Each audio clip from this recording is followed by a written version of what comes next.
Action.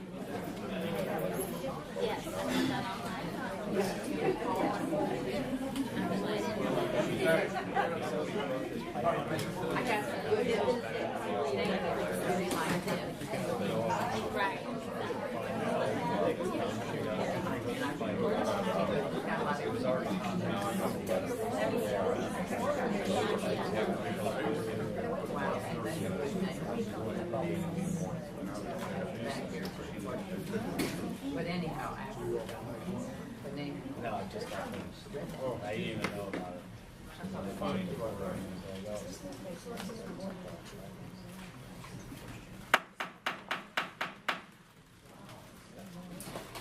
Good afternoon and welcome to the Space Coast Transportation Planning Organization October 11, 2018 meeting. I'm going to call the meeting to order. If you'll all please rise and face the flag. I pledge allegiance to the flag of the United States of America and to the republic for which it stands, one nation under God, indivisible, with liberty and justice for all.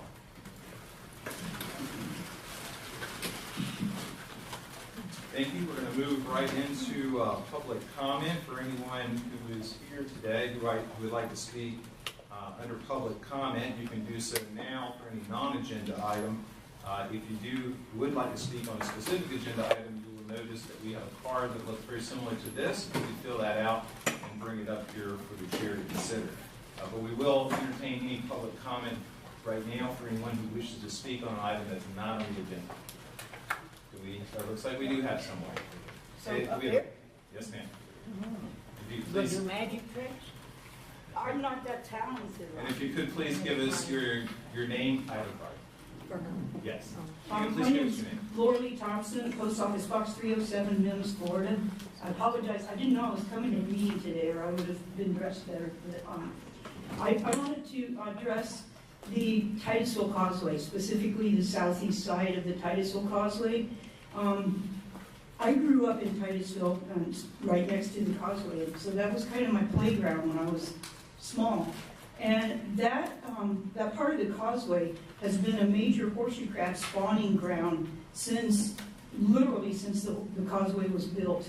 And it sustained incredible damage during Irma. In fact, the waves chewed in some places almost up to the roadbed. So I have this horror that I'm going to wake up someday and go to the Causeway and there's going to be dump trucks there depositing gigantic boulders along the southeast side of the Titusville Causeway. I hope that won't happen because it has been declared essential fish habitat by FWC, probably because of the spawning horseshoe crabs, but it's also a great place for fishing. And the Titusville Causeway has a tremendous amount of recreation that occurs along the Causeway. It's the last public causeway in Brevard County that still has beaches along it and not gigantic rocks. So you've got a lot of space along the Nassau Causeway, which I'll talk about again later, that have beaches, but that's not open to the public. And then there are some beaches along the limited access State Road 528 Causeway, but again, it's a limited access highway. It's not really open to the public. So Titusville enjoys literally the last public beaches, which are, that's how the public gets to the river. Most of the river in Brevard County, other than for county and city parks, has houses along it. And the general public can't get to the river to recreate.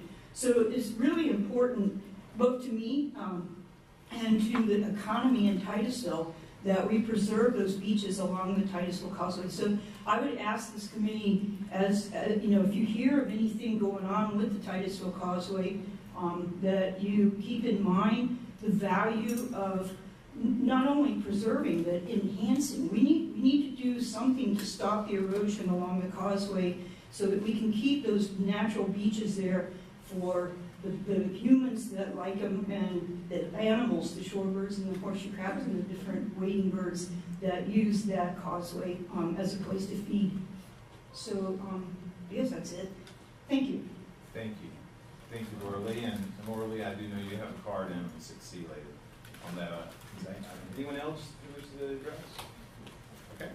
All right, we're going to move into item 3A. Gigi.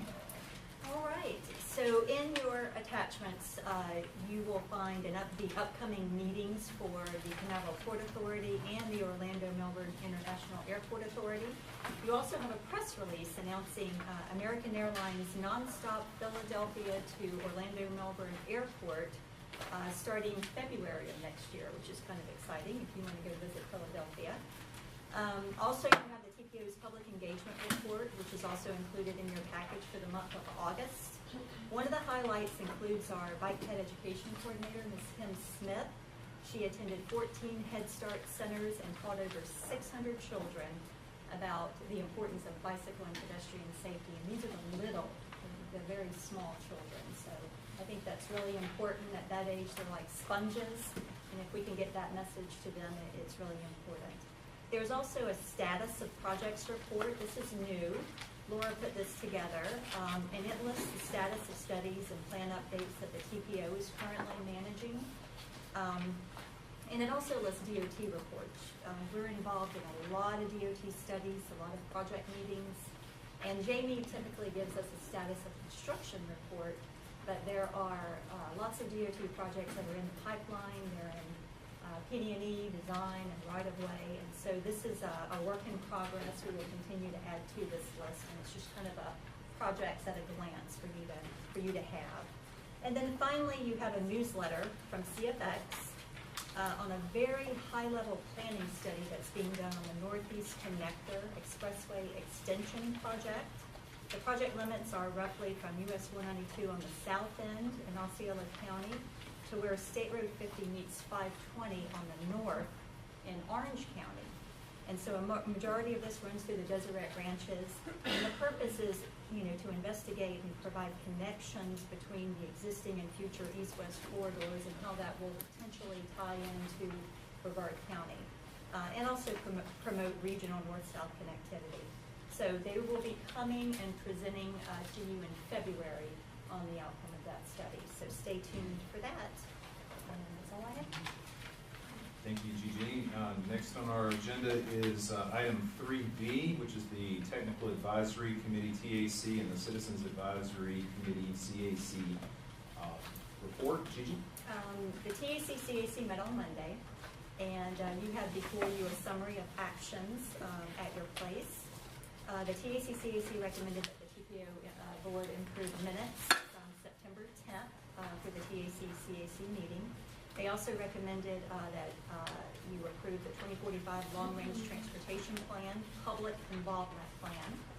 Also, Resolution 1907, adopting safety systems, pavement, and bridge performance measures. And lastly, they approved the 2019 meeting calendar. And also in your package, you have the TAC-CAC attendance record for 2018. Thank you, Gigi. And I believe the only requested action right now is to acknowledge receipt of the draft TAC-CAC meeting minutes of September 10, 2018. And without objection, we will acknowledge the receipt of those minutes and move into item 3C, which is the Bicycle Pedestrian Trails Advisory Committee, the BPTAC report. Sarah Crum. Good afternoon. My name is Sarah Crum. I'm the Multimodal Program Specialist for the Space Coast TPO. I wanted to give you guys a brief report on what's going on with our BPAC and several other bike trail items. The BPAC will not have a formal meeting until December. This is because we are going to be holding a Complete Streets walking workshop with them on October 22nd.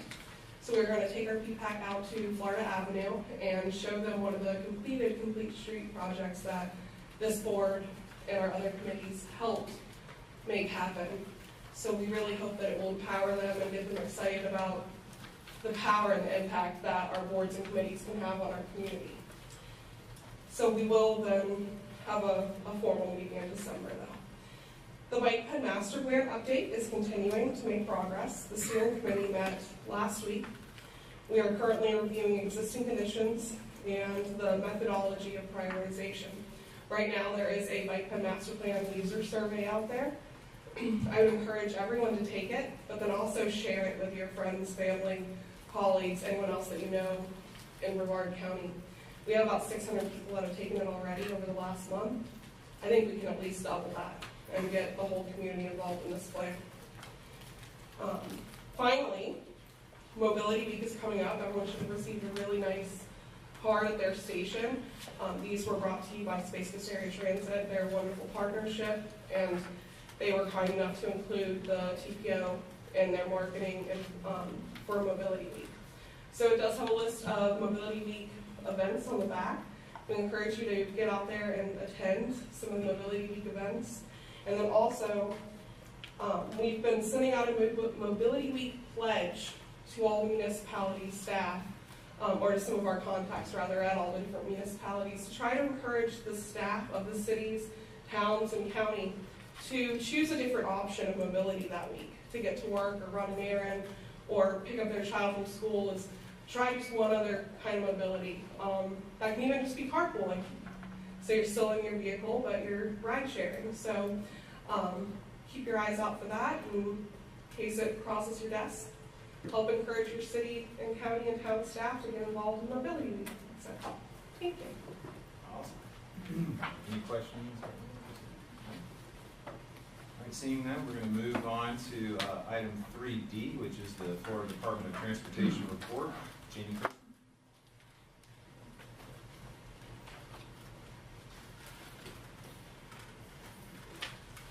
Good afternoon, my name is Jamie Kersey and I'm with the Department of Transportation. I do have a few things for you today. I just wanted to let you know that we will be holding our work program public hearing the week of December 11th, December 10th. I will be presenting to the board the work program public hearing on December 13th at the board meeting. The public outreach will be on December 11th. We will also have a website to be able to put your comments on as well, but the public outreach we will be holding at the district office in DeLand. It's going to be another bleak year, just to give you a heads up. The cost estimates have gone up a lot, so expect a lot of deferrals, just like last year, fortunately.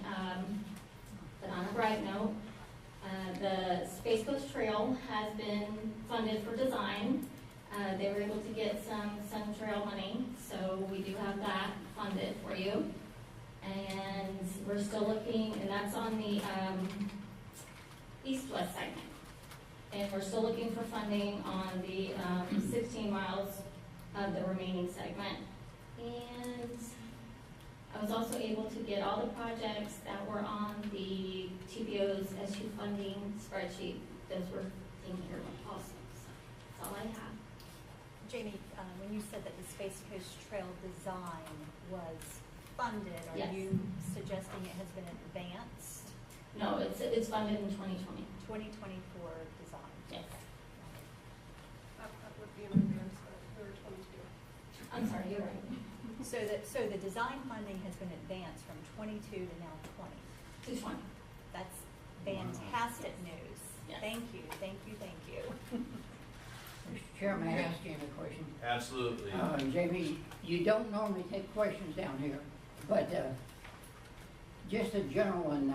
I've noticed the new crosswalks on A1A along the beach line coming from Indian Harbor, Satellite.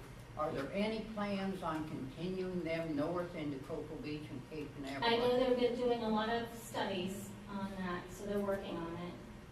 Okay, that's interesting. How are they working out? They're kind of a... They're doing safety studies on those. Okay. On all the crosswalks. I was going to say on the controversial, but that's probably not the right word. They've been meeting with the cities, and our traffic ops people have been meeting with the cities, and they've been working on safety studies in those crosswalks. That's encouraging. Thank you. Thank you, Mr. Chair. Yes, sir. Any other questions for Jamie? All right, seeing none. Thank you, Jamie. Wasn't all bad news. It was good news, I think. All right, we're going to move into item 4, which is our consent agenda. I'm going to recognize Gigi here in just a moment, but you will probably see that Lisa Hickman did a good job of handing this out to everyone. This is an add-on for 4B. Gigi? All right, I will read the consent agenda and you can consider adopting the actions by one motion. 4A is approval of the TPO board minutes from September 13th, 2018. 4B is the add-on that you have at your place. It's approval of TAC appointments for the city of Palm Bay. 4C is approval of the 2019 meeting calendar. If you remember, Lisa sent out an email in September to poll our members on the best time and day for the TPO board meeting. Option A was to keep the meeting at 1:30 on the second Thursday of each month, and option B was to move the meeting to the second Wednesday at 9 a.m. And the majority wanted to keep the meetings on the second Thursday at 1:30 p.m. So your meeting calendar reflects that choice. And 4D is the approval of Resolution 1908 and 1909 membership recognition for Commissioner Barfield and Deputy Mayor Holton's 4 years of service with the TPO Governing Board. We appreciate their leadership and their guidance on improving the transportation system for Brevard County. Deputy Mayor Holton has served, I think, on various TPO member roles, I think all the way back to 2008. We've been able to uncover. 1998. Wow. About 16 then. So this is the resolution for you, and we just want to say thank you, and we will make sure that Commissioner Barfield gets his as well. Thank you. Thank you. That's very kind. Thank you. Suitable for framing. Is there anyone who wishes to pull any particular item from the consent? Otherwise, I will entertain a motion to approve the consent as it's presented and with the add-on. Please make sure you include the add-on as part of your motion. Motion to approve the consent agenda with the add-on. Second. All right, motion by Councilwoman Andrew Young, second by Councilwoman Moore. Is there any questions? Any comments? Seeing none, I will call the question. All those in favor of the motion say aye. Aye. Any opposed? And I vote aye, so the motion passes unanimously. All right, we're going to move into our action items, which is 5A, the approval of Resolution 1907 adopting safety systems pavement and bridge performance measures, and we will recognize our very own Steve Bach. Good afternoon, everyone. As some of you may recall, in February, the board and committees adopted the FDOT safety performance measure. This is one of the first federally required safety measures that we were required to adopt as part of MAP 21 and FAST Act requirements. And so now we have 3 others to consider: bridge and pavement, system performance, and transit asset management, which is one I'll cover a little bit more in depth towards the end here.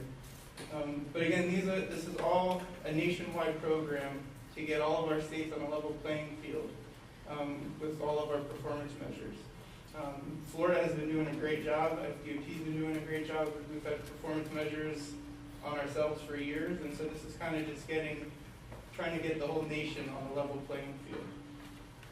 And so the newest safety target that DOT has set is to remain at 0. They have a vision of 0 fatalities and don't see any fatalities as an acceptable number to have. So we're keeping that at 0, and we would recommend to keep it at that and continue to support the state's target. And then the bridge and pavement performance measures, FDOT is going to do all of the monitoring of this as well, just as they are with the safety performance measures. And they came up with 2- and 4-year targets for these pavement and bridge conditions. And they are a percentage of targets for ratings of good and poor. And then PM3 is the overall system performance, which is based on the reliability of the system, which are calculations of distance over time. The FDOT targets for PM2, the system performance, are both 2- and 4-year targets. They have been established and are included in your package. And so, again, DOT is tracking all of this data and monitoring all of the necessary systems to calculate all of these performance measures and reporting. So it's really nice that we don't have to do that as long as we continue to support their targets and not develop our own. And so the last one to cover is the Transit Asset Management Plan. And there's a sheet on this in your package as well. And that's under the responsibility of Space Coast Area Transit. And this plan was developed and transmitted to FDOT on October 1st. And Space Coast Area Transit was designated as a Tier 2 agency, and they are responsible to set their own targets accordingly. Our role is a coordination with the targets set in the Transit Asset Management Plan, and the TPO is required to incorporate those targets within its Transportation Improvement Program and Long Range Plan. And so there's a summary of those requirements provided in your package as well, and the Transit Asset Management Report will be presented for approval of the TPO and committee meetings in December. So what we're asking for you today is to continue to support the targets set by FDOT that are in your package on those individual sheets, and to support Resolution 19-07. Thank you, Steve. Any questions for Steve? All right. Seeing none, I will entertain a motion to approve Resolution 19. Mr. Chair, I would move to approve Resolution 1907, adopting assistance, pavement, and bridge performance measures. Second. Motion by Councilmember Randall, second by Councilwoman Lopez. Are there any other questions or comments? Seeing none, I'll call the question. All those in favor of the motion say aye. Aye. Any opposed? And I vote aye, so it passes unanimously. Don't go too far, Steve. 5B, approval of the 2045 Long Range Transportation Plan, the LRTP, Public Improvement Plan. Yes, so this past July, the scope of services for the development of our 2045 Long Range Transportation Plan was approved. I feel like we just adopted our 2040 plan just not too long ago, but it's been a couple years already. And so since it takes us so long to develop this long range plan, we have to start working on it now so we can have everything prepared and ready and all the new projects identified for adoption in 2020, October of 2020. And so one of the first deliverables in the scope is a public involvement plan specific to the long range plan that identifies the tools, methods, and measures of effectiveness to be used throughout the plan's development. In your agenda package, there's a column highlighting what your role is and how to get involved with the plan. Some of these things will be including attending public meetings and spreading the word when we have those public meetings. And open houses, requesting a presentation to be given at a local HOA or your boards. I know Georgiana's going to be coming around to many city councils and giving updates to what's going on specific to your area. We'd also like to come and be a part of that, maybe get some of your attendees engaged in the long-range plan process. And so this public involvement plan includes performance measures and targets that have not been in our prior long-range plans, public involvement plans. The targets reflected are a guide only, and you may adjust them as actual events and metrics are implemented. So one of the new things that we're excited about, we're going to have a series of 3 videos, since so much of our outreach is going to be on social media and online.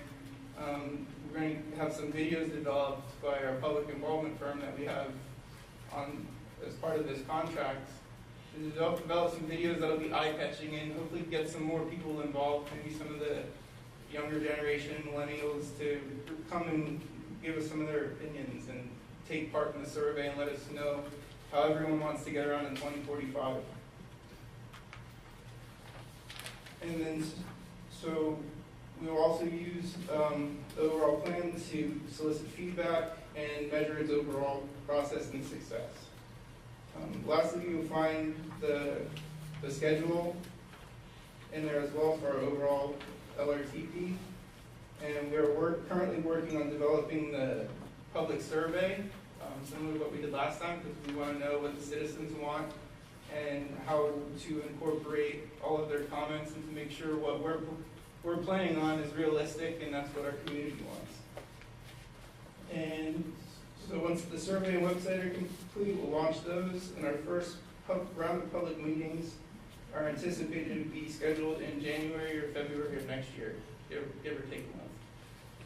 And the slogan that you will see promoted is voice your vision. Those are the words that we want to use as a call to action to get folks involved.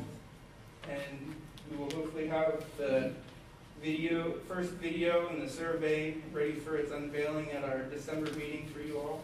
And so you can share that with everyone. And so this morning we are asking for approval of the 2045 Long Range Transportation Plan, Public Involvement Plan, which will serve as the guide to be utilized to document outreach tools, public input received, and the effectiveness of tools, and how public input is implemented into the final plan. Awesome. Any questions for Steve? Maybe a question to Georgiana. Is all this doable? It has to be. Well, I looked through it pretty extensively, and there's going to be pop-up booths. Is that Yes. Dunkin' So- booths? or- No dunking booths. So what those are the pop-ups, instead of creating a bunch of standalone events that if any of you all have tried to have a public meeting to get someone interested in a road project or something, they don't always come out in droves. So we're hoping that maybe by going to events where there's already large amounts of people and having a tent set up or a table and just trying to catch some passersby and try to inform them on what we're working on to get them involved. That's innovative. Yeah, Thank you. this is all about transparency and engagement. I'm targeting the Friday fests myself. No drinking and planning. No drinking and planning. Sounds like a good idea. Any other questions for Steve? I don't have any cards from the public. Okay, I'll entertain a motion to approve the long-range transportation plans public involvement plan. So moved. Motion by Mayor Johnson. Mr. Chair, Randalls would second that. I think he beat you too. Councilman Randall seconded. Any other questions, comments? Seeing none, I'll call the question. All those in favor of the motion say aye. Aye. Any opposed? And I vote aye, so it passes unanimously. Thank you. Thank you, Steve. Moving on to item 6A under presentations is the Sarno Road Corridor Study, and I believe that's Wiley Page. That Yes, good afternoon. Good afternoon. I'm Wiley Page with Atkins, and technology helps me out here. Let's see. Yeah. Let's move around here. So which one is it? Oh, it should have been up there. Yeah, it's already in there. Just go to the next slide.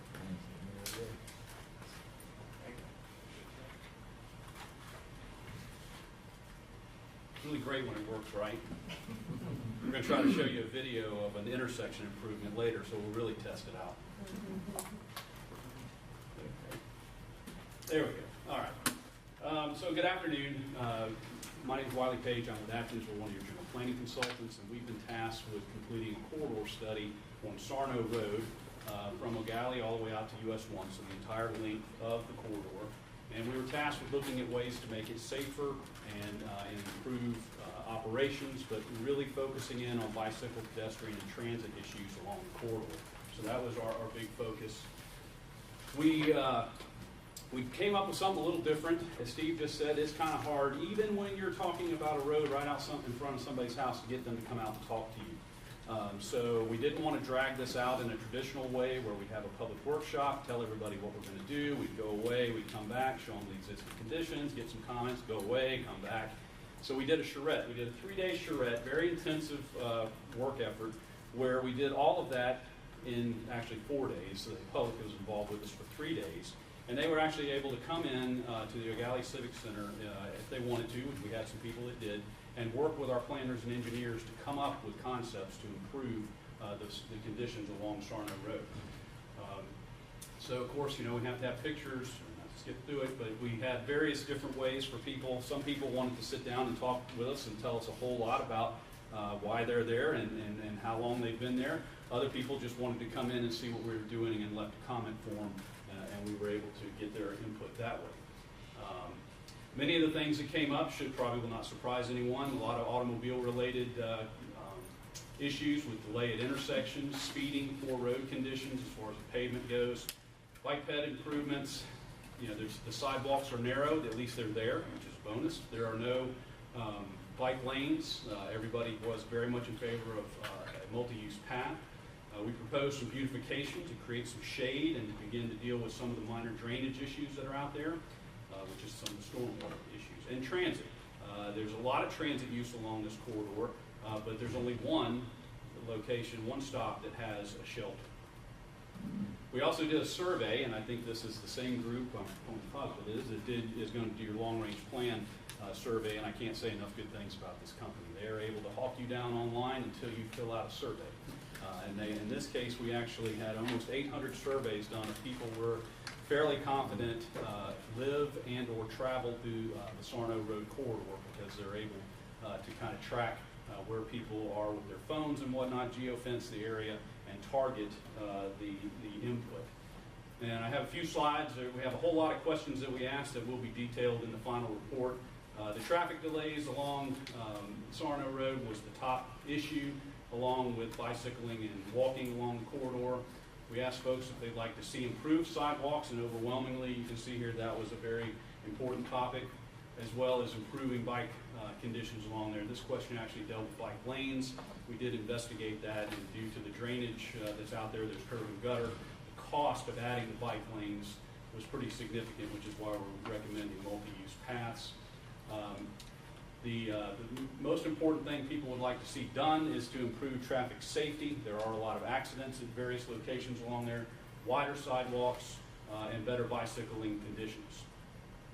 So we were asked to kind of look at this, and there are some near-term projects that are easier to accomplish. They're either cheaper or no right-of-way would be required or anything like that. So look at near-term, medium-term, mid-term, if you will, and then longer-term issues that will take quite a bit of effort to get implemented.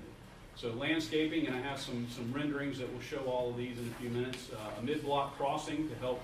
There are signal spacings that are pretty far apart for pedestrians, and you know if it's not really convenient, they're just going to walk right out wherever they feel like it, which is creating a very dangerous situation out there.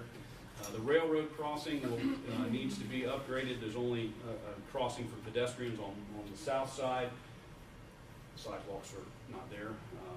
The school zone, one of the many comments that we got was people actually didn't know that they were in a school zone, and that's due to the signing and pavement markings or lack thereof, which is causing some problems at the school zone, through the school zones. And crosswalks, same thing. Many of the side streets, the crosswalk paint is completely gone. And then the sidewalk to transit, to the sidewalk connecting to transit stops. Again, there are many transit stops along there, and in many locations, the sidewalk is 10 or 15 feet back from the road, which is great, except that people get off the bus stop at the bus and walk along the road, and that creates a dangerous situation. While we were doing a corridor visit, I guess, site visit, we actually saw a gentleman fall walking down the side of the street, and we had to call EMS. Our own Mel with our group actually helped him get up. So that was a situation that I think we can do something about. As the signals are updated out there, this is an east-west corridor. The sun plays a role in being able to see those signals. So backing plates are now standard, so those need to be put in as those signals are replaced. We had recommended signal retiming. The county's actually already undertaken that project, so it's ongoing right now. Speed limit enforcement. This was a big deal along with aggressive driving. We did drive the speed limit along here when we were doing data collection, and we found a lot of friends along the way. A lot of horns being blown, a lot of fists being shaken at us. It was a big problem out there with speeding. At Croton, there's a bullnose, which is kind of the concrete that comes out that's not there, that's creating a dangerous situation, and I have a much easier graphic to see that on. And in Wickham, for example, the county has installed the audible pedestrian signals. This needs to be done along the entire corridor, but probably the next one that should be done is at the county service complex. So here's some of the landscape ideas that we came up with to create some shade and some protection and screening, for that matter, along the roadway. From the residents and the businesses that are along there. You can see this would create a very nice screen for those that are living right up against Sarno. There is a frontage road along Sarno that really provides a great opportunity to create some landscaping. And here's how it is today, so you can see anything would really make that much better. So it could look something like this.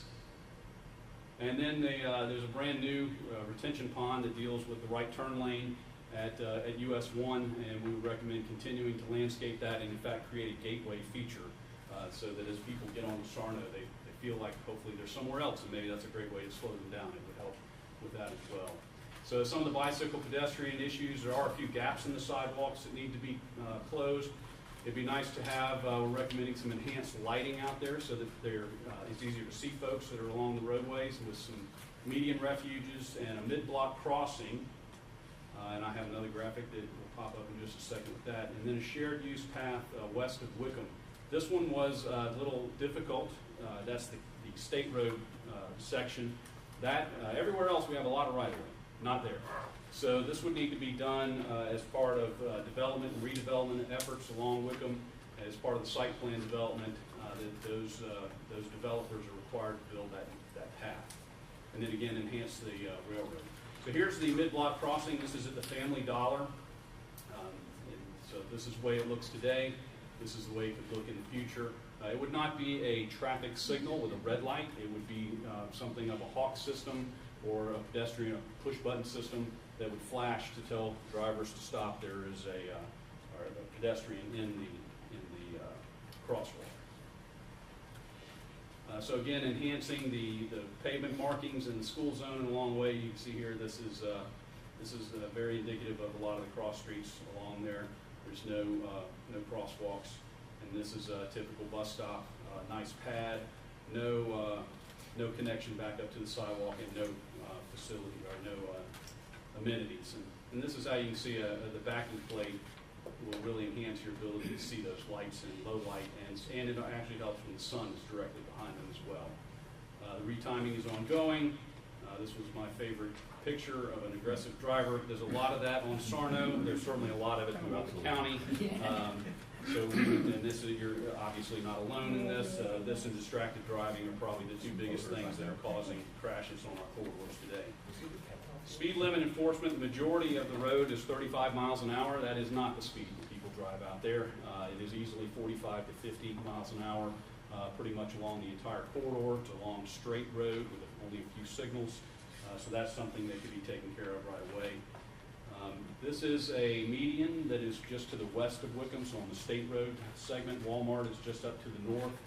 Again, trying to get people to slow down, recognizing they have entered a different part of Sarno Road. So everything between Wickham and Galley is very industrial, very commercial.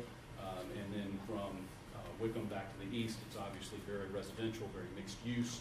So this is a way to kind of hopefully let people know, hey, you've entered into a different place, a different part of the road, must behave a little differently. It does allow the Walmart shopping center to continue to have a full access driveway there. You can still turn left to head east. However, what's happening now, which is a dangerous situation, 3 or 4 vehicles will come out and stack in that turn lane trying to merge.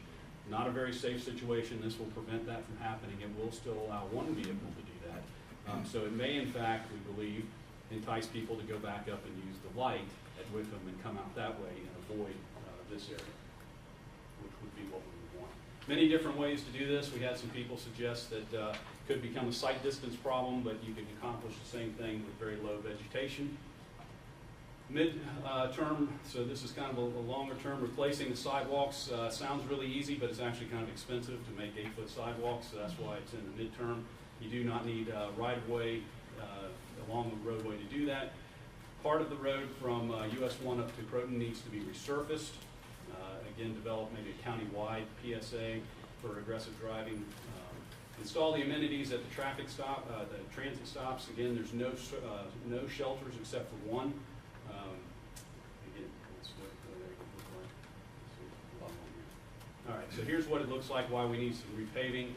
It's beginning to crack, and it's in need of maintenance, and making it dangerous for bicyclists and pedestrians to cross. Okay.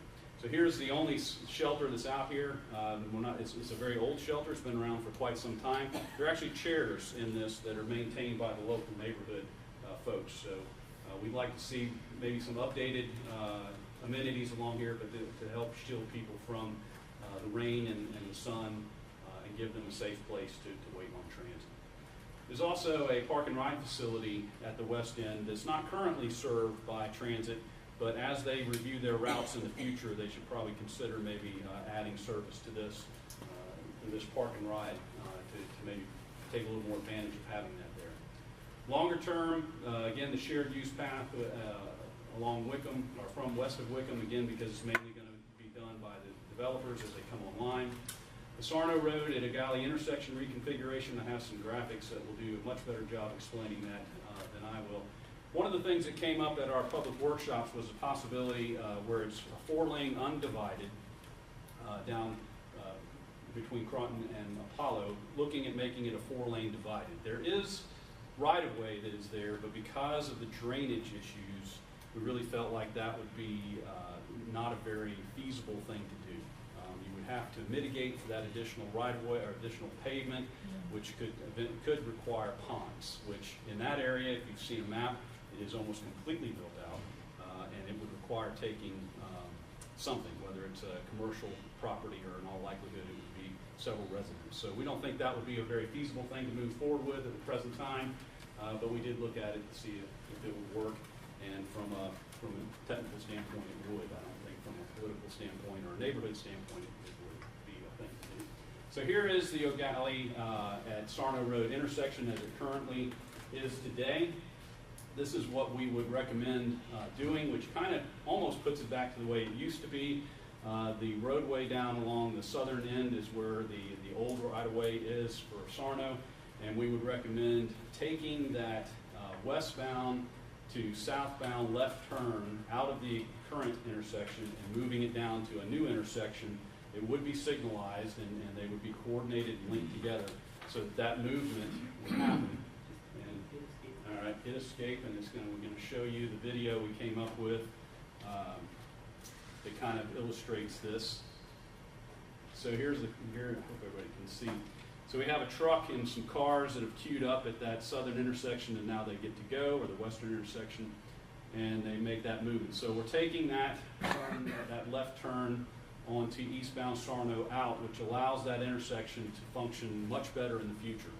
If we don't do something like this, it is a very strong possibility that this would need a grade separation to function in the future. So this is a fairly inexpensive fix, since the right-of-way already exists and the only new road you're really building is that southern 1-lane segment. It would require marking the intersection, obviously, and updating the signal heads. So overall, you know, we're looking at a $2 million fix to really make a significant improvement at that intersection. All right, let's see if we can get back. See, works out much better than when I'm clicking things. Okay, so there's that. This is the Croton intersection. It's very hard to see, I think, it's easier to see in your packet, but on the Croton, as it's facing north, that green does not exist today, and people that are eastbound that want to get to the access road, I'll just walk up here and point because that'll be easier. They actually come across here and cut across that intersection to get to that. So it's very dangerous, not only from an automobile standpoint, somebody sitting there waiting to turn, they're going to get potentially hit, but it's really dangerous from a pedestrian standpoint because that's not somewhere you're thinking the car is about to come from. So we would recommend some improvements here, which could really be done with just a little bit of concrete. And then here's what the Apollo, Croton to Apollo could look like. But again, as we looked into this, it just doesn't seem to be feasible from what it would cost. So we've gone through and we've made some initial cost estimates. We're refining many of these right now, and they'll be included in your final report. And what we're actually going to do for the final report, based on all the feedback we've gotten from the local governments, is to come up with those short, medium, and long-term projects. They'll have a description, a very detailed description of the project and the costs associated with that, so that they can be pulled out and implemented either through the TPO process. In some cases it could be through FDOT or through the local process. So they'll have a lot of information right at their fingertips to be able to do that. We've made presentations to your advisory committees, and today to you. And last month, we also had a final public workshop at the Civic Center to present this, and we're working on the final report now. And then either this month or next month, we will be also doing a very similar briefing to the city of Melbourne. And I think I stayed almost 15 minutes, so that was really quick. So if you do have any questions, I'll be happy to answer any that you might have. Any questions? Yes. Yes. I have one. One is I'm very encouraged by hearing you doing charrettes with the public and sending out surveys. Frankly, heretofore, when we've had it come in, they've done group coming in to look at the charts and so forth, and any comments are taken down and then never heard from again, frankly. In this case, the particular problem I mentioned at a council meeting where Judy and I'm sorry, I don't remember that.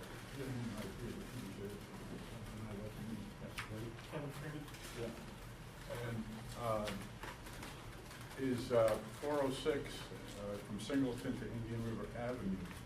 They're going to put in two, don't everybody get excited here, roundabouts. Yeah. That's a new word. No, it's not, unfortunately. It's an old word.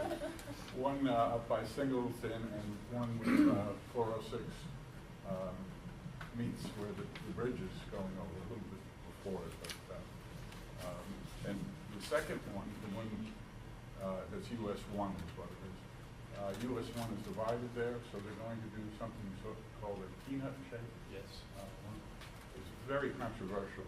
I'm sure you, well, I'm not sure you know, but Brevard County has been somewhat tainted by the one roundabout we have. And I've been in England that went on roundabouts, and I know that they do work. This one didn't, and I don't think it does now, and there's been a lot of controversy over it, and the public is very concerned about it, particularly when they see not only a one circle, but a peanut-shaped circle. That particular crossing also is one of the major boat loading truck and trailer areas, because it goes out to Parish Park, which has several, two of them, offloading places, and then out to Hollow Canal, which is another one that you can't get to any other way. So I don't know what's going to happen there with going in and out of the peanut, but I would like you, or whoever gets up there, and I'd like to kind of put in whatever you take back from this meeting, that area is of special concern and needs to be presented to the public. But, we're going to send it to you. Thank you. Yeah. Mayor Johnson, yes, and I think some of the comments that you had actually probably apply to the next agenda item, so when GPZO gets up, you might have the same question. But at least you gave her a heads up so you know she knows what to expect, right? Frankly, with the time frames that are used here, I'm not sure I'm going to be around. Yeah, that's true. I thought I'd get the comment now. Yes. Judy will get there, I'm sure. Okay. Good notes. Okay. Can I go back yes, to Sarno? Yes.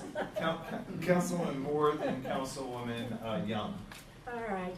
I want to address east of Wickham, the median that is in Sarno right now. The reason there's no landscaping there is that median. I was on the beautification committee for environmental for 100 years in Melbourne, and we could not landscape that because that is filled with fiber optics, sewer lines, everything absolutely unimaginable. And I really don't want to have that cost fall upon my city to replace all that, number one. Okay, Yes. Seriously, that's the only reason that is not having any landscape. Now I get up to Wickham and Sarno, that's not very wide there. I've got a fire station that has the distance of barely one fire truck coming out of their garage, and that's the way they pull out. And on the other side, we've got a kindergarten. There's just a little bit, and they're right on this road. So how are we not going to displace these people if we're talking about doing some widening there? My next point is, at US 1, at US 1 on Sarno, up to the Apollo extension, we just redid, and you did show a picture of it, the retention basin there. We just redid that whole section so that the people that live on the north side of that street was able to pull in and pull out. I worked hard to get that redone with the state because they had really messed it up. So I don't want to see any changes on that spot. So that's really important. Same with coming down from Croton to Apollo. I was there to your presentation, but there's not a lot of room there. And I'm not sure, and I know you're saying there's an auxiliary road on the south side of the street for some of the businesses and what have you.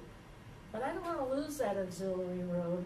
That is truly important, pulling some of that traffic, because those are all businesses along there, a few houses, off of Sarno, because it's a very busy road coming off of 95.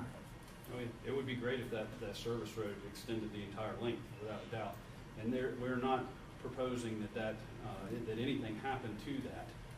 Other than, and so to go back, see if I can remember all the questions. The utilities will pose a challenge. Big challenge. For landscaping. But our landscape architects, I mean, we may not be able to plant big oak trees like they drew, but there is an opportunity to do some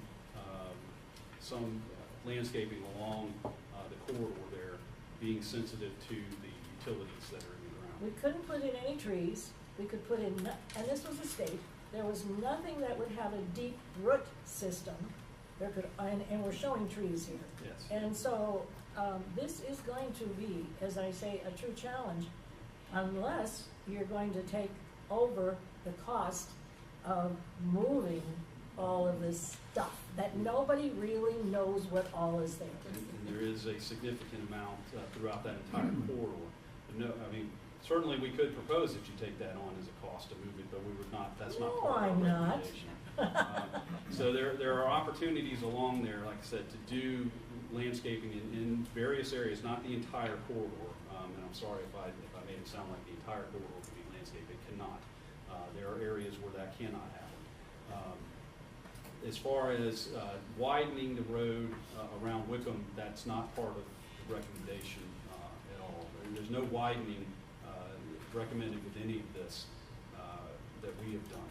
There may even the operational reviews that we did of the intersections. Wickham is an awful intersection. There's very little that can be done really from a geometric standpoint to improve it.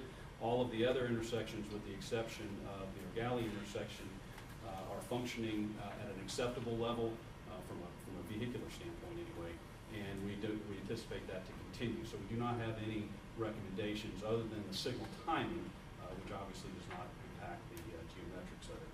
So there's no widening, no turn lanes or anything like that that is being recommended as part of it. Well, my only point was if we were looking at putting in more sidewalks, definitely wider sidewalks, Yes. or a bike lane, however we were going to do that, that would impact that area. So we did look at bike lanes, but because of the curb and gutter issue, that's really not an option. And the lanes are already narrow, so we could not narrow them anymore. So that's kind of off the table. Okay. In the areas, there's only a few areas where we do not have enough right-of-way to widen the sidewalks where they sit. The majority of them would be widened towards the road, if you will. They sit on the back side of the right-of-way now. So if you were on the north side, for example, walking to the east, anything to your right, immediately to your right, is outside of the right-of-way. But there is another grass strip that's located between the sidewalk and the roadway, and in many cases, it's 10 to 15, even 20 feet wide. So there is enough right-of-way in the current corridor that those sidewalks could be widened without impacting anybody's right-of-way, whether it's residential or commercial. There are a few exceptions to that. In those limited areas, we'd actually recommend the sidewalk just stay as it is, because really the limiting factor is an open ditch that is right next to, on the north side of the road in particular. Right. And there's really no way to overcome that. Okay, thank you. Councilwoman Young? Betty took most of what I wanted to ask about as well. How are you going to get water there? But then my other question concerning water is, I did not see anything for drainage. I didn't see any additional ditches. I didn't see any additional swales or any storm sewer openings. So how are you going to handle the additional water since you're putting in more concrete? So some of the landscaping, it would have a swale to it, and we create a rain garden where it's actually treated right there in that, in those medians, in those locations where the drains are. The sidewalks themselves, widening those would not require anybody to do any additional drainage mitigation, unlike when the turn lane was put in at US 1 that required that pond to be built. If we did where the 4-laning is, making it a 5-lane section, that would require a drainage mitigation, but simply widening sidewalks does not require you to do any additional drainage improvements. So you haven't done anything at all because it wasn't required? Well, for the sidewalks, it's not required, but in the way that we would recommend that the landscaping be done, assuming, there's another element to the landscaping is the ongoing maintenance. If nobody agrees that they will take on the ongoing, the maintenance of the trimming and the watering and so forth, then it's not going to happen. It should not happen either if nobody agrees to do that. But if the landscaping were to go forward in many of those locations, we could create additional swale that would take care of any minor drainage issues surrounding these improvements. Thank you. Thank you for a very nice presentation. I wanted to also thank you for the backing, the plate backing. Yes. Oh, yes. Because when the power is out, and I wrote a letter to FDOT asking exactly for that on all of the signals. When the power's out and it's dark, you don't realize you're in an intersection if you're going through an area you're not familiar with until it's too late. So thank you very much for getting. Yes, Gigi. Go. The revitalization of this road, I think, would be an amazing project for the community. And, the landscaping, I think it could potentially improve home values as well. But I think what we need to do now, as Wiley refines those cost estimates, sit down with city staff, because it's a county road within the city of Melbourne, and sit down with county staff as well, and figure out what is acceptable to council and how are we going to package these projects. What projects we want to put federal money on, and of course there's some projects that the DOT can participate in on the state road section. So, I think this would be a fantastic project for the community. We just got to figure out how to put the pieces together, what projects go on the priority list, what is supported by council, and kind of move forward with it. So I'm kind of excited about it. May I add something? Councilman Randalls, and then recognize Councilwoman. Thank Mr. Page, I believe this is the first I've seen your presentation. So that's not my part of the country, so I'm not going to comment. But you brought forward something I think is really, really interesting and kind of innovative. You've got short-term projects, mid-term, and long-term, because we know that it may be long-term. But that's really an innovative approach to that. Do you anticipate the short-term fixes like the bus shelters and things being grasped and finished? Well, that's the idea behind it. The shorter-term projects are hopefully low-cost, easily implementable, and certainly that's where we need to spend a little more time to make sure that is in fact the case. And then the midterm, a little more difficult, maybe cost a little more. Certainly the longer term, with like the intersection improvements, more study is going to be needed, so it will take longer. But that's the idea behind it. Yes. Well, I certainly compliment you. That's the first that I'm sure it's done, but that's the first I've seen it kind of take a bite of the apple, the bad things, and then keep going. That's interesting. Good point. Councilwoman Moore? Georgiana, I agree with you. I think it's a great project. I just need to know how much responsibility will be put on the city of Melbourne as far as maintenance of landscaping and what have you, because this falls under our Parks and Recreation Department. And right now we have a minimum number of employees in our budget, So we would need to look forward on this, projecting as to what more we're going to need for them. But it's a great, as I say, it's a great project, and I'm glad you're including the city on this, because we are going to sustain some cost on this. I'll get with our landscape architects and try to provide probably a range, an annual range of what it could cost. And at least that way. And the amount of maintenance. Yes. Basically. Okay, Yes. thank you. Okay. This project was actually the city's brainchild. Mm-hmm. It's been on our priority list for a few years, but we were holding off on it until the Apollo extension Right. was completed and traffic patterns had stabilized. So absolutely, you have a very valid point. We need to make sure everyone's on the same page. Thank you. And we will work with you. There's no question about it. Yes, Councilman Forster? Yeah, I've seen, I guess this is just a word of caution, because I've seen projects in the past where you take a short-term focus and you do a piece of work, and then as you come back in the longer run, you end up tearing out what you've done in the first place. And I would just caution against, to make sure that when you lay a plan for landscaping, for example, that you're not going to come back in 3 years and tear the landscaping out to widen the sidewalk. Correct. Just a cautionary tale. Chair? Yes, Councilwoman. Yes, I agree this is long overdue, this is a great project. Is it funded, or what time frame are we No. looking at? It's not funded. Okay. But what As we, usual? when we do our call for projects next year, if we can get consensus from the city staff, city council, as well as the county, because this is a county road and it's off the state highway system, which means that they would have to be the ones to build it with our federal money if we do choose to use federal dollars. So everyone has to be on the same page. Okay. And hopefully we can move the project forward in the next few years. Would be the plan. That would be best case scenario. Thank you. Any other questions? Yes. Oh, yes. Yes. Deputy Mayor Blunt. Yes, thank you. This was a great presentation, but you could take the name off of that Sarno Road and it could be a lot of different major arteries in the cities and the county. Case in point, Clear Lake Road in Cocoa, which is a county road, and it's also, some of it's in the city. We have some of the same problems on that corridor that you brought out in this presentation.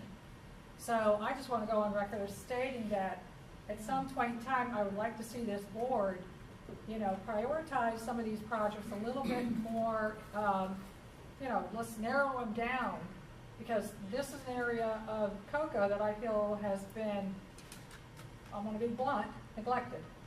And so I would like to see some action taken at some point in time in the near future to address the same issues. No markings in the crosswalks. We have 2 school zones on Clear Lake. We have multiple bus stops with no shelters. Poor lighting. A safety study was done through the TPO, and the traffic accident rate was horrendous. Pedestrian, car, and bike. So just want to get that out there. That's my 2 cents worth. Thank you for listening. Any other questions or comments? If I may. Yes. If we have a situation where we have inadequately lighted intersections, we have crosswalks where you can't even see the paint, I mean, why do we need a board to come up with that? Why doesn't the various road departments of the county, or, just do it, paint it? If we need paint on the, mark the crosswalks, or we need lighting on the street, I mean, we don't need a master plan to do those things. That is correct. I know that when we did the Clear Lake on the county portion, we turned that information, and a lot of that is within the city of Cocoa, we turned that information over to the different maintaining agencies. The DOT, we need to let them know if we do see some safety issues out there, and it could be something the low-hanging fruit that they can go out there and fix very easily. But some of these projects, which is this one as an example, that has, it's just these very old, antiquated roadways that are they need help, and we need to go a little deeper, and that's going to take more money. And those projects typically get submitted to the TPO from the municipality, and then we as a board have to rank them on the priority list to determine, all right, which one do we want to go after first? And then that's a hard job because there's a lot of needs out there in the community. So yes, I think we need to do better and look at some of the roadways that are in the most need. But it is also, the responsibility of the different municipalities to really dig into their area and look and find out what are the projects that really rise up that need to be, that we would want to federalize. Because if you're submitting it to the TPO, if it's off the state highway system, you're saying, yes, I want to put some federal money on it, which means that municipality will have to construct it as a LAP project, and then you have to go through the federal process, and it can cost more money, and there's a lot of strings attached. So sometimes it's not an easy fix. You kind of have to decide, is it worth it, or should it be something that the county needs to do, or the city? But we can work together to figure that out as we move through the process. Yes. Any other comments? I would just like to comment that it's so important that those of us in the cities, municipalities, that we have a good working relationship with our county commissioners. Notwithstanding politics, party, previous elections, or otherwise, it is so extremely important that you have a good relationship with your county commissioners, especially when you have a situation where jurisdictions can overlap. So for example, like in Palm Bay, on Babcock Street in the south part of the city, one side of the street is one county commission district, and the other side of the street is another county commission district. Yeah. And so that's a situation where you've got a county road going through a municipality. And if it wasn't for the ability of the municipal staff and the political leadership to sit down and coordinate, put our differences aside, and meet with our county commissioners and work on the issues of the people, that's how you really effectively get things done. And I'm certainly saying some rhetorical statements here, but we can see that up and down Brevard County. And it's not just in Brevard County. This is something that happens all over the state. But Deputy Mayor Blanco makes a good point that you see this over and over again in Brevard County. And it can be done, and it can work. And we've certainly made it work quite a bit down in Palm Bay. And I knew that collectively we would do it. I'm glad that Commissioner Pritchard is here. I wish we had other commissioners here today with us, but it's so important that you have a good relationship. And I would just make one other comment, and that is that especially right there at the improvements that you proposed at Sarno and O'Galley right there, that's certainly going to help. And I think that in combined that with the new interchange in Ellis Road is certainly going to help, because it's going to completely change and disperse a lot of that traffic coming off of I-95. So I'm very excited. I'm assuming that factored in quite a bit in your modeling. Councilwoman Moore, you look like you wanted to say one other thing. Well, this is exciting. It really is. Because there's going to be a point where the city of Melbourne will be developing some of that property west of 95. And so that will play very much into what you're planning here. And I think we need to look forward to that also and incorporating that into our plans. Well, and I would say this, Councilwoman Moore, the Madam Councilwoman to your left, Councilwoman Young from West Melbourne, will also be looking to develop some property right next to the property you're talking about. That's exactly right. So that's why it's so important to have that intergovernmental coordination. That's true. And that also, by the way, includes your state representatives, because where she's talking about is on 192 that literally separates State Representative Thad Altman from State Representative Randy Fine. One's on one side of the road and one's on the other. Yes. So you literally have 4 different jurisdictions. It's like a crossroads. Literally. That's the name of the project that's going to be right there. Yes. Any other comments? All right. Thank you. Thank you. All right. Mayor Johnson, I believe the next item is going to be of great interest to you, and I think she'll be ready based on your previous questions. So we're going to move into presentation 6B, FDOT, State Road 406, and US 1 Corridor Studies. Judy Pizza.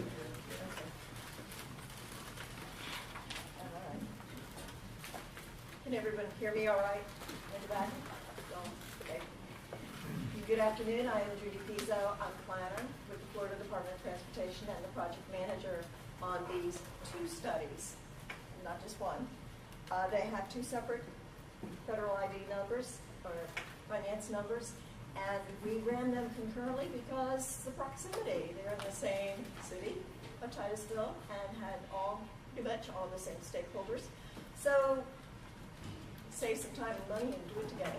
With me this afternoon is my consultant project manager, Kevin Freeman. He'll be doing part of the presentation as well. So that being said, let's move along. There are the limits, US 1 from, is it Grace? Just Laurel Place up to just north of State Road 406 Garden Street. And then from the now revitalized elementary school just west of 95 to Indian River Avenue was State Road 406. Some of the project background, this studies were requested by the city of Titusville. This is several years ago now, the planning portion of it. We spent about a year and a half in these corridors doing the planning, and then we moved into the concept development portion, which began early part of this year, or latter part of last year, excuse me. So out of that, we came up with several alternatives that we moved forward with in the concept development study and determined what would move forward possibly into design or not move forward. So I'm going to start with US 1. US 1, we had proposed a roundabout at US 1 Grace Street, as well as the Peanut roundabout that the mayor had mentioned earlier at US 1 and 406. The roundabout at US 1 and Grace Street is one of those alternatives that will not move forward. And Kevin, in his portion of the presentation, is going to discuss that a little bit further. The two, Peanut 1 at 406 and US 1 is an alternative that we considered viable, so it may move forward. The other consideration I want to touch on with US 1, there were some pedestrian issues at some of the crosswalks and such that hopefully in future resurfacing or such, those things could be addressed to identify crosswalks that may be needed or signal timing that may be needed to be adjusted. On State Road 406, we talk about median improvements. Again, Kevin's going to go into more detail on that. The addition of bike lanes and a lane modification, which is pretty exciting. We thought it was exciting. And a suggested roundabout at Singleton Avenue at 406. I want to say, I'm going to make a public service announcement here on roundabouts. We spent a lot of time in these corridors, combined both with the public in the planning portion of it and as a concept development portion. I know this is live or it's recorded. Folks, attend your public meetings. That's when we need to hear what you don't know, what you don't want, what you're confused about, so that the mayor and his council, his people, don't hear after the fact. We need to hear from you. That helps make our studies all the better, and we can hear what your concerns are, right from the horse's mouth. So that being said, I'm going to let Kevin take over from this point, and then I'll come back at the end. Thank you. Thank you, Judy. So, as Judy alluded to, we've been in this corridor since 2015. We started the planning study. We moved it forward. We took those original alternatives that we deemed would be able to move forward and move them into a more detailed assessment, coming up with detailed concepts. And once we took those original concepts into the more detailed analysis, we identified that the roundabout at Grace would not move forward. And it was mainly because once we started playing around with it, we identified that there was going to be significant business relocation and there was low side street volume, and the crash rates were relatively low. So once we started looking at it from a benefit to cost ratio, from the safety perspective versus an installation perspective, it just wasn't there. So internally, DOT, when we look at through a roundabout analysis and the roundabout committee, they decide, excuse me, they decided not to move forward with it. And these corridors, from a future perspective, we look at those all the way out to 2040, looking at the traffic, looking at it, as well as looking at the safety from a crash perspective. The kind of the opportunity that we had here is this wasn't a capacity issue corridor. Neither US 1 or 406 has a capacity issue. They actually have quite significant abundance of capacity throughout the segments of US 1 and 406. However, as we got into looking at the crash statistics, we identified that the area of US 1 and 406 was had a higher crash rate than the state average, as well as the Singleton intersection. Those were our two kind of focal points, as you'll see as we go into the alternatives. But also along 406 too, there was above average crashes, and that had a lot to do, I think, with the access that there are. There were a lot of conflict points, as you can see. Here's a picture of the eastern side with the bidirectional left turn lane. People can turn in and out across traffic, so there's a lot of access throughout this area. So going forward, we kind of segment this into two general typical sections. Starting on the west side from the school to Dixie Avenue. As you can see, it's kind of a little faded out, but the existing typical section would provide a 16-foot median, 12-foot inside travel lanes, and then 12-foot outside travel lanes, but it's intermittent parking in there. So sometimes it's a 20-foot wide travel lane, sometimes it's parking. The parking along this corridor is highly underutilized, and so there was an opportunity to look at adding bike lanes. So we looked at the corridor as a whole to determine what could be done. And this is kind of the typical section that we came up with. So 7-foot buffer bike lanes, which is the DOT standard, bringing the travel lanes down to 11, which is also DOT standard. We widened the median out, and we were going to provide more of an access management plan, closing off some of these median openings, making it more up to date with the current access management standard that's on that road. The wider median will help facilitate the U-turns. Obviously, if we close down some of these medians, we're going to have to add U-turns. So we widen the median out to kind of fill in that area. And essentially, we don't move the curves. This helps keep the cost low. So this kind of can move forward into like a resurfacing project. The next area is from Dixie to Indian River, and as you go from 95 to Indian River, the volume of cars starts to drop, and so we identified this as an area because from the western section that we just talked about has a 100-foot right-of-way. As you get into the eastern side, you get down to an 80-foot right-of-way. So with 5 lanes of traffic plus sidewalks on each side, you don't have much room past that 80 feet to do much with. So we looked at the opportunity of, okay, can we actually take away a travel lane and put in bike lanes, provide area for landscape, wider sidewalks, transit areas as you get into downtown.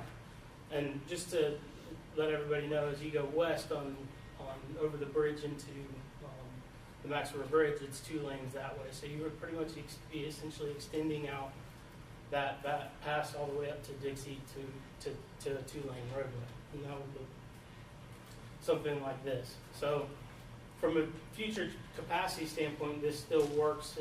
We looked at it from intersections, roadway lengths, and still provides adequate movement for vehicle traffic. And as the mayor brought up earlier, these are the 2 roundabouts that we're going to talk about, the Singleton roundabout. And the main reason behind the Singleton roundabout and the US 1 roundabout were we identified significant, or not significant, but we identified a higher crash rate in these 2 areas. And a lot of these crashes more off at US 1 and 406 are angle crashes and left turn crashes, which are their more injury-related crashes, potentially fatal crashes. So they're your more intense crashes. Where implementing a roundabout takes that away. You don't have any potential for left turn crashes. You don't have potential for angle crashes. This becomes more of of a side swipe, rear end, or right turn crash. So that's what causes the reduction of fatal crashes to be reduced by up to 90%, reduces injury to up to 76%, and also the pedestrian crashes reduce as well. And this also provides kind of a gateway into the city. I mean, the city also has the city Titusville sign down there that could be utilized up in the median.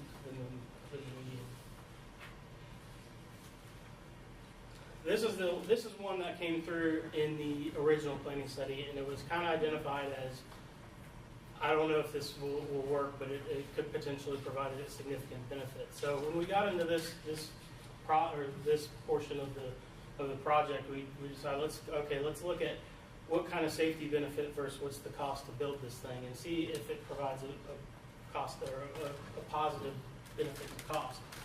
Once we got into it and looking at it, DOT provides benefit to cost spreadsheet that calculates this stuff based on cost to build it, right of way, as well as what the existing crashes are like, and it actually projects out crash, the crash rate throughout the design life of the roundabout. And once we got into looking at it, it actually came out with a positive benefit to cost, which is a significant, it was a pretty significant feat, because that as you can tell, that thing can be pretty expensive to build. And that's mainly due to, like I said again, the left turn and the angle crashes. The reduction of that is quite significant for this area. So there's currently 3 existing traffic signals within 540 feet. So you have Palm Avenue, Hopkins Avenue, Washington Avenue. And some of the issues that we've heard from public and also our PBT meetings is that people sitting at the Palm light heading east, they're looking at the Hopkins light, that goes green, and they're running that red light. That's some of the issues that we've heard, is that people are looking at the next light just because it's so close. That's causing some of these issues with the red light running in this area. And so this is one of the other reasonings behind bringing this concept forward. There's a resurfacing project that's currently funded for this year that is going on, that's going to go from just west of Dixie Avenue to Hopkins Avenue. And that is currently taking out the signal at Palm. The signal at Palm right now is highly underutilized. The traffic volumes, even in the future condition, don't come close to meeting the warrant. So they're actually removing that signal. Then you couple that with the roundabout, it would actually remove the 2 signals to the east. So you would essentially take out 3 signals within 540 feet with this approach. So today, the final recommendations of the study is the median improvements throughout the State Road 406 corridor, addition of bike lanes, lane modifications from Dixie to Indian River, roundabout at Singleton, and the roundabout at 406 and US 1. And I'll let Judy go ahead and talk about the stakeholder and local outreach. Well, we did a lot of public outreach. Again, folks, come to your public meetings. We need to hear from you. We had several project vision team meetings. Those comprised of high-level stakeholders, the city, the county, Space Coast TPO, the Space Coast Area Transit, and some high-level business owners were there as well, giving their input.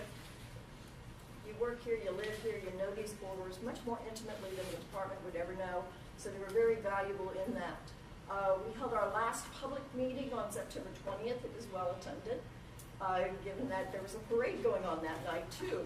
So we had, I believe, about 40 people there. So good feedback on that as well. So moving forward, we aren't. Not to laugh, but to laugh, otherwise to cry, because next would be a design phase, a right-of-way phase, and a construction phase. These 2 projects, again, these are 2 separate projects. They are not currently funded. As Jamie had told you, it's a bleak year coming up. So hopefully some funding, or perhaps some of these suggestions that alternatives we've provided in our report might go with the resurfacing jobs, such as what's happening now coming up here this year. So perhaps you could see some of the improvements in still come along, taking small chunks out of it. But as a whole, we are complete. So I guess at this point, we'll take any questions. All right.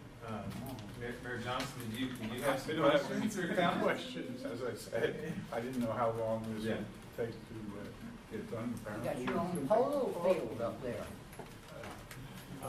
First, let me say, I apologize for jumping the gun. I was reacting to the additional charrettes and things that I hadn't seen before as being very positive. Secondly, let me say, I'm not against the project at all. I'm very much in favor of it. And as I said before, I personally don't have a problem with roundabouts, the typical roundabout. I have seen them and I know they work. As I said, I've been over to England and they're all over the place. What I did have concern for is a very unique thing to at least me, I've never seen one anywhere, is that peanut-shaped one. Especially, and I want to emphasize that, that's why I was doing it before, there will be a lot of trucks and cars with boats behind them going through that peanut. So I'm not sure it's on the same level as a single one would be.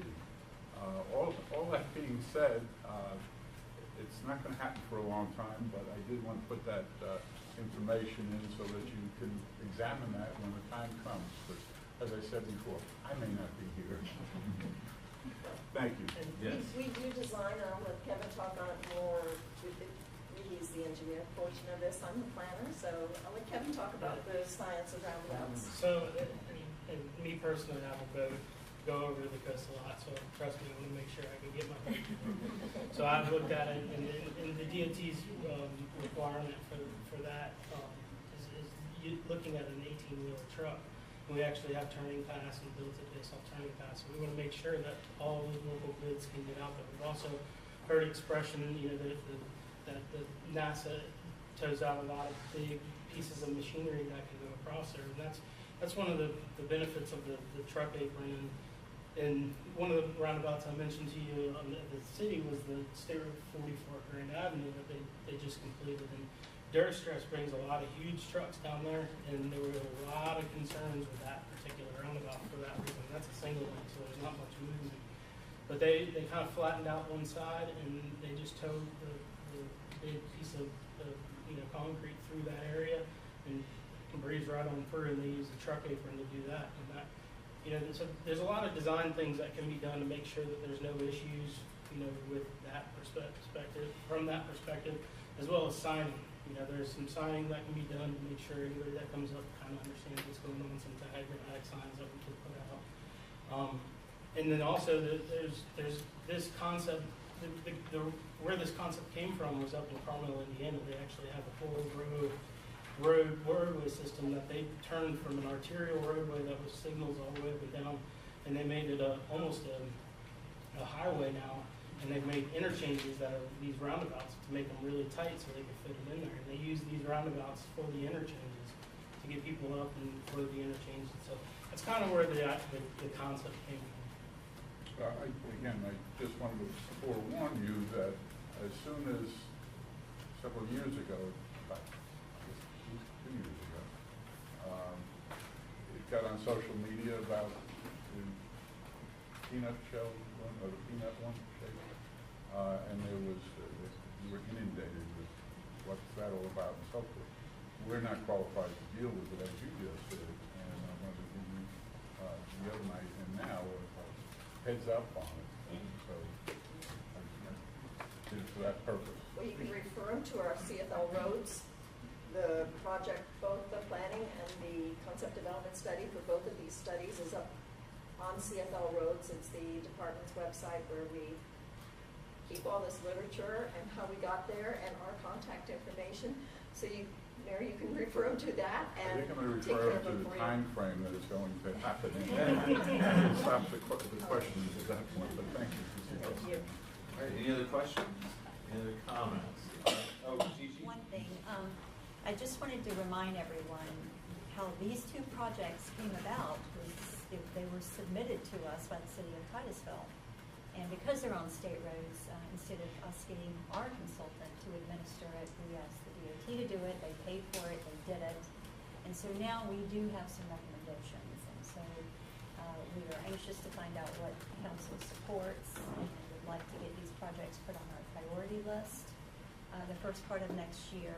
That's the first step, because funding does open up. It happens quite a bit. We don't always have to use state money on it. We can use our federal money as well. And so the peanut, the figure 8, potentially, since that's such a cost-benefit ratio, that may be able to be paid for with safety funding. Have we determined that yet, or is that still kind of in the air, or to be determined? Okay. Well, it's something I think we need to investigate if council supports that, because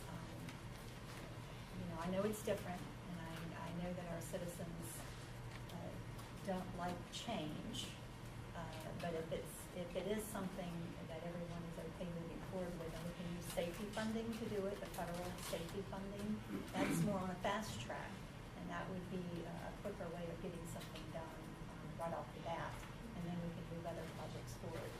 Garden Street needs some TLC for sure. We all know that. So that's another project that I think will be very important.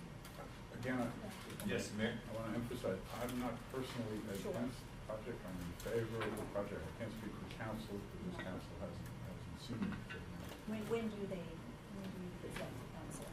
We just presented to council. Oh, okay. Tuesday night, that's the same night there, and we discussed this issue briefly at that point.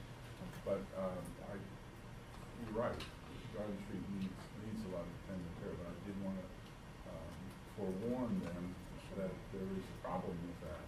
And I think we have spoken at this committee about roundabouts before, and I think everybody here will agree that this county has been tainted by the one that's in Exactly, we do agree. yeah, and that's another thing I wanted to explain to them, that it was a special situation here, because the one that's there didn't work when it started, and it's been through a lot of changes and still isn't satisfactorily working. I don't use it all the time, but I do about it a lot. That's a good point. Thank you for letting me talk to this. Commissioner Pritchard. You're saying we have about a year before we'll have funding, so we have a little bit of time to still tweak down what's going to be Well, correct. The DOT funding, I'm not sure when we can get our hands on that. Things haven't been really good these days, but the TPO has funding beginning in fiscal year 21. Now that's July of 20. But we do have other projects, so it's not just state money that we can use on this. We can use federal money too. So the point I wanted to make is we, have to get them on the priority list. So when we do get our hands on money, because sometimes we get additional federal money outside of our normal allocation, we can be set up to program something. And I don't think these are terribly expensive. We need some definitive cost estimates, because the department can't program something without a cost estimate. So that would be the next step for when the city submits these projects to us early next year, hopefully. We can get on that one. All right, any other questions? All right, thank you so much. We appreciate it. All right, we're about an hour and a half past the time we started the meeting. I know this next one's probably going to be a big one. Presentations, 6C is the NASA Causeway Bridge PD&E update. That's going to be Mary McGee from FDOT. And keep in mind, after the presentation from Mary, we do have a card in for Laura Lee Thompson, who spoke earlier as well. Thank you much. Okay. Hello, thank you. My name is Mary McGee, and I'm representing the Department of Transportation. And we're excited to bring an update on our NASA Causeway PD&E study. I'm joined today with Ralph Beauvais from the Redford Consulting Team, and also back there we have Trey Carlson from NASA, who is our partner in this project. This is just a brief agenda. Again, we'll go through a project description. I'm not sure if you remember correctly, but we actually had our kickoff presentation in April of this year. So here we are today presenting again. We'll go through the project description briefly just to refresh your memories. But the exciting part is to talk about the alternatives that have been under development for the past 6 months. And Ralph will clearly define what the Volcker team has been working on. But I'm going to go ahead and steal some of the thunder here to let you know that we do have our upcoming public alternatives meeting scheduled for December 6th on this project. So if anybody who is familiar with the PD&E process, you'll understand that this has been an extremely aggressive schedule for us. We recognize the importance not only to NASA and to Brevard County, but to the state as well for all of the stakeholders. And with that, I'm going to go ahead and turn it over to Ralph so you can talk about the project. All right, thank you, Mary. For the record, my name is Ralph Beauvais. I'm a consultant project manager. I work for Volcker. We're a consulting firm that was hired by the Florida Department of Transportation to do this PD&E study.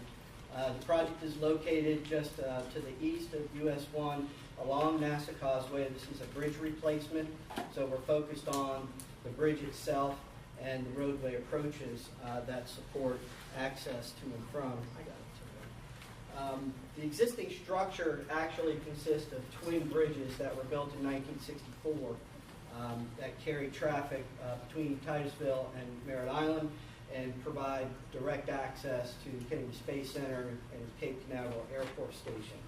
There are a total of 58 spans or openings between the piers that make up these bridges.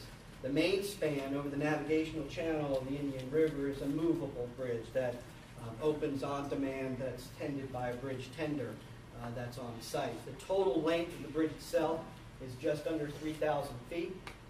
The horizontal clearance for the navigational channel is currently 90 feet. Current standard for improvements or replacements would be 125 feet. The vertical clearance when the bridge is in the closed position is 28 feet over the water's edge. So I've used a couple of terms already in the presentation. I'll continue to use some, so we want to define some of the things that I'll be talking about.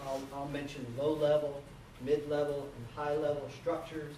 What that really refers to is the distance between the water's edge and the height of the bridge. So a low-level bridge would be around 21 to 25 feet above the water level. Mid-level would be somewhere between 25 and 45 feet. And then a high-level or fixed span would be a minimum of 65 feet above the water's edge. And you can see we've also pointed out the differences between what a pier is and what a span is. So as we've gotten into the study, we started back in February this year. We've got an alternatives public meeting scheduled in December, so we've been working on a number of different alternatives, including the no build, and that's nothing with the existing structure. We're also looking at repair and rehabilitation, oftentimes with movable structures.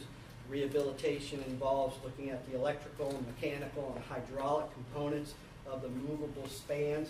In this case, there are some deficiencies that we'll be evaluating with the concrete structure as well as we look at the repair and rehabilitate option. Then we're also looking at some replacement options, a low-level movable on the existing alignment, a mid-level movable on the existing alignment, and then a high-level fixed span that would either be centered about the existing alignment or shifted just to the north or just to the south of the existing.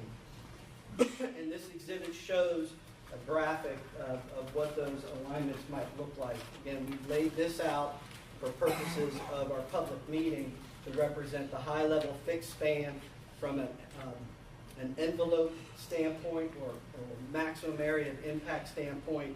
The high-level fixed span would represent the worst case, so to speak. In other words, the mid-level and low-level profiles or the bridge alternatives would fit within this same envelope.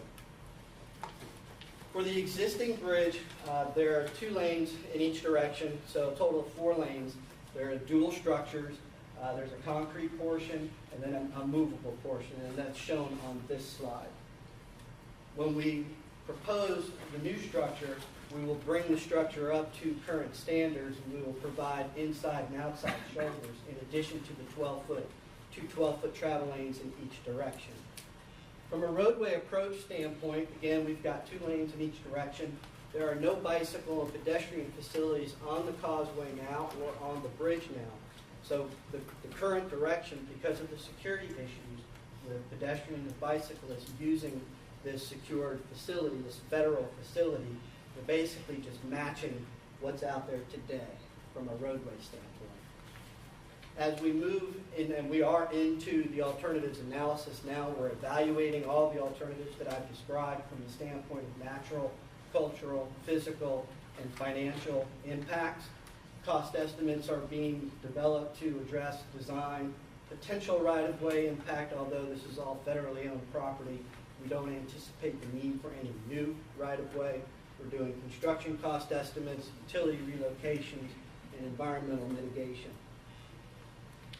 So we've mentioned a couple of times, and the whole reason we're here is to let you know that we've scheduled an alternatives public meeting. It will be held on Thursday, December the 6th, 2018.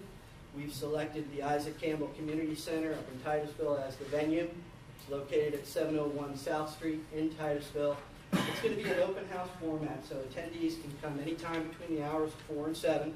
We'll be there with our displays, with our boards and our staff, and be available to talk with folks that come to the meeting one-on-one and exchange information that way. Moving beyond the alternatives public meeting, we'll go into a refinement of the alternatives analysis if necessary, all leading up to the identification of a recommended alternative by April of next year.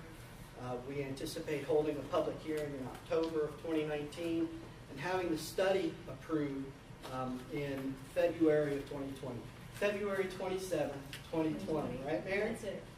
This is an accelerated project because of the need to bring this bridge up to a current standard that can handle future payloads and transports to support the space programs that are ongoing for the mission of Mars. So we're overlapping this PD&E study with the design and with permitting. We're actually developing cost estimates for the design. NASA is helping with the funding of both the study and the design phase. So we hope to have the design and this project ready for construction by spring of 2021. So with that, Mary and I will try to answer any questions that you all have. Any questions for, well, actually we have, if we could, we'll take public comment and then we'll bring it back Sure. for questions. Absolutely. Laura Lee Thompson.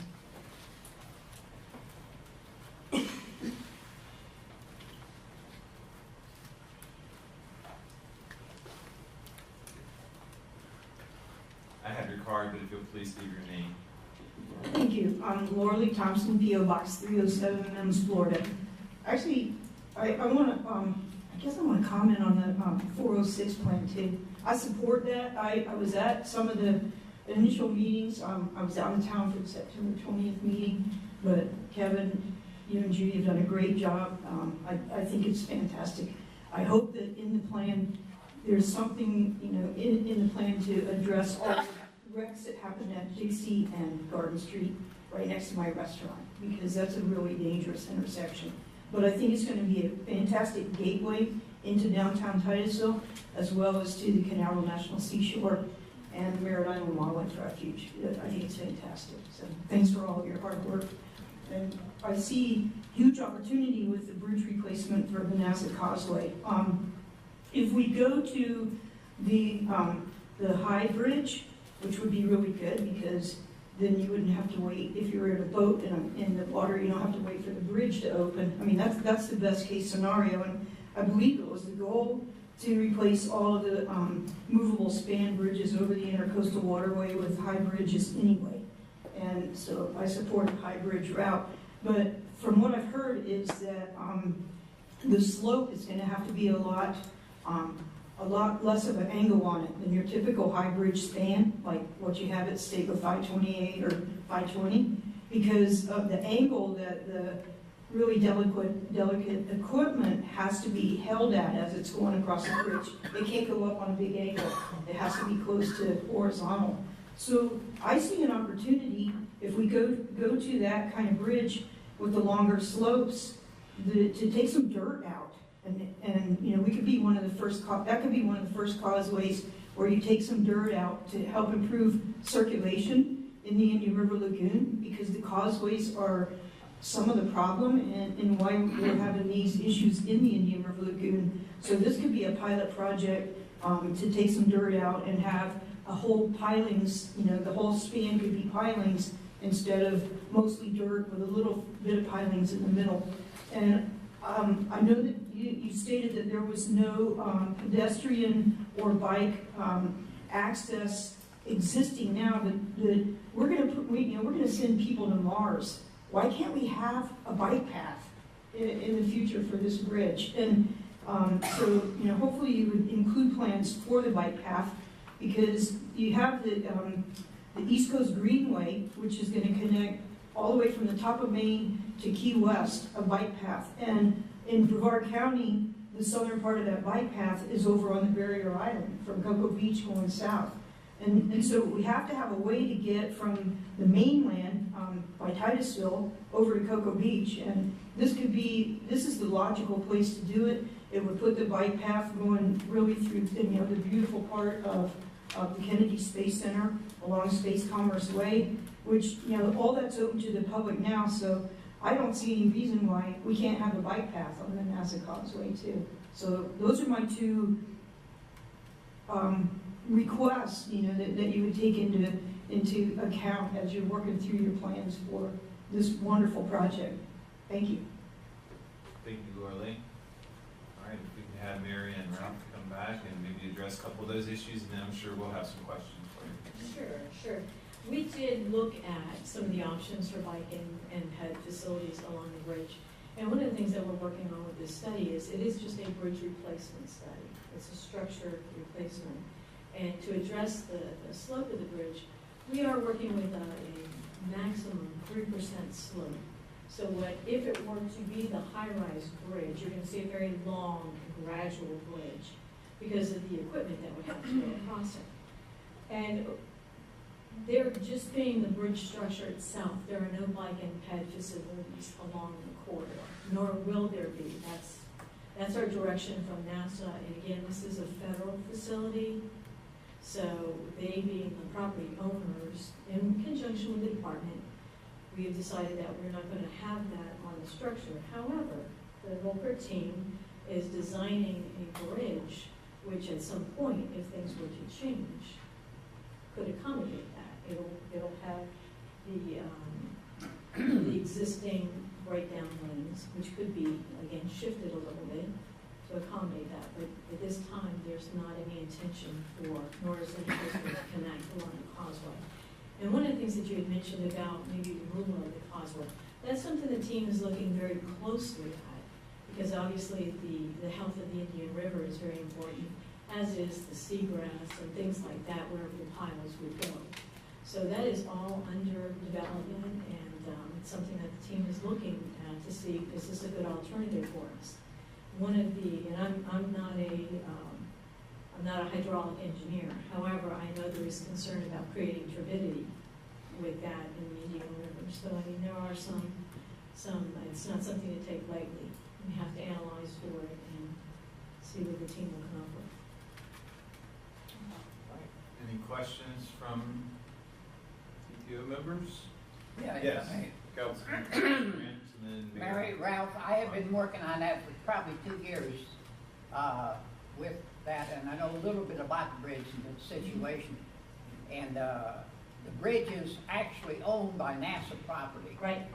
The entire. And our State Department road 405 comes up to the west end. Yes, sir. So it gets kind of complicated and convoluted. It is very complicated. You're absolutely right. As was mentioned about the high-rise bridge, you're aware that the loads that come over that have to be elevated only a 5-degree amount. So a 60-foot span, you aren't going to run something, a satellite up there and down on a 60-foot level. Well, in not knowing what the future is going to bring, some of the vertical loads going over there could be 60 feet tall.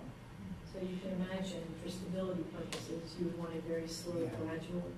And one of the things that's important about this project, it's not your typical DOT project. There's no doubt about that. We have standard weekly meetings with our NASA team, Stephen from the Space Coast TPO joins us, our DOT central office folks, because they'll be reviewing all of this, because this is a Category 2 structure.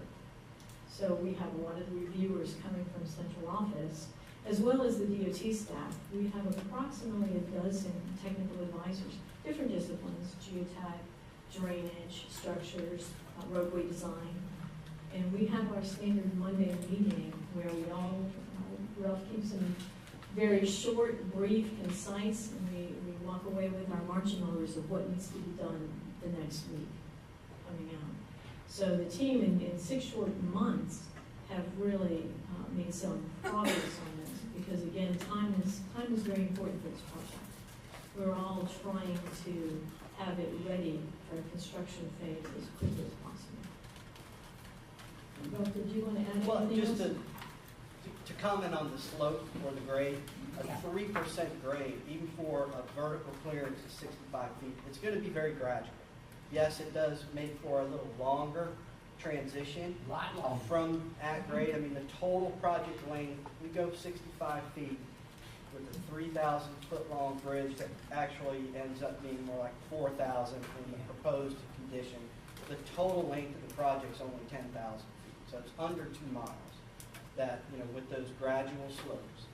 And the other thing is, based on the research and the documentation that's been provided to us already by NASA, they've studied this bridge, you know, and this improvement before we started our project. The transport vehicles themselves are actually built so that they can remain pretty much horizontal as they go across and go up. So they're hydraulically balanced. They're not going like this. To a certain level. So they are certain they're level to the surface of the earth as they go across the bridge. Another question, Mr. Chair, if I, Ralph, have you given some consideration that is a repeatedly used bridge and it can't be out of commission for 2 or 3 years? Is there a temporary bridge considered? Well, maintenance of traffic, what you're referring to is the maintenance of traffic, or how we would maintain traffic being open on the bridge during construction, right? So the different alternatives that we evaluate, or that we are evaluating, have different components, have different concepts associated with the maintenance of traffic. If we shift the new bridge slightly to the north or to the south, we can maintain 4 lanes of traffic, 2 in each direction during construction. If we're on the existing alignment, it's a little bit more challenging, because we have to demolish one side while we're building another side, and so it's a little bit trickier, and perhaps only have 2 lanes of traffic open during construction. We're in the process of evaluating all of that and doing essentially a benefit cost analysis as part of the project to weigh the advantages and disadvantages of those. I have been aware of it since it was declared functionally obsolete. And so I'm fairly knowledgeable a little bit on it, but it's much more complicated than people realize. And I don't know if I answered your question or not, but Never referred, that's okay. keeping the bridge open to traffic during construction. Mayor Johnson. Yeah, I just wanted to shed a little light on the scope of the bicycle problem that Ms. Thompson has already described.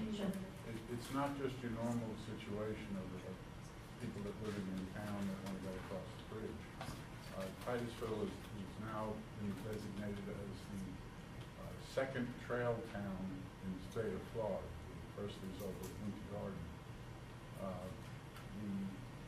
Titusville has already opened the trail from Titusville to St. Petersburg, the Cross Florida Trail. We're also on the trail going north and south that will eventually go from Maine to Miami. And there is another trail that I understand is going to get federal funding from, I'm not sure who, but it's Parks, Fish and Wildlife, or the state, or the federal government. Actually going through NASA property as well. Yeah, going up Right. the Hubert Humphrey Bridge, which was the area we were talking about on 406 there. So that may be an area to look, because the numbers, I went over to Winter Garden to see what they were doing over there. They've been doing it for 10 years, and we were just getting into it at that time. The mayor told me that they do in excess of 50,000 people a month in coming there on their bicycles and just going out on the trails and coming back. So it's not just a few local people, and it's going to be that's the scope of it, is what I'm trying to say. And I think we can talk about some of the facilities on the Max Brewer Bridge. They've been very successful. I mean, a lot of the fishing piers and most of the pedestrian accommodations have been, Now, the problem is going to be going south.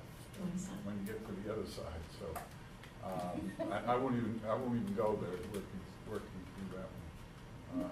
But that would be a logical place for the bike trail, except for the fact that we have a space center in between. So, all right, thank you.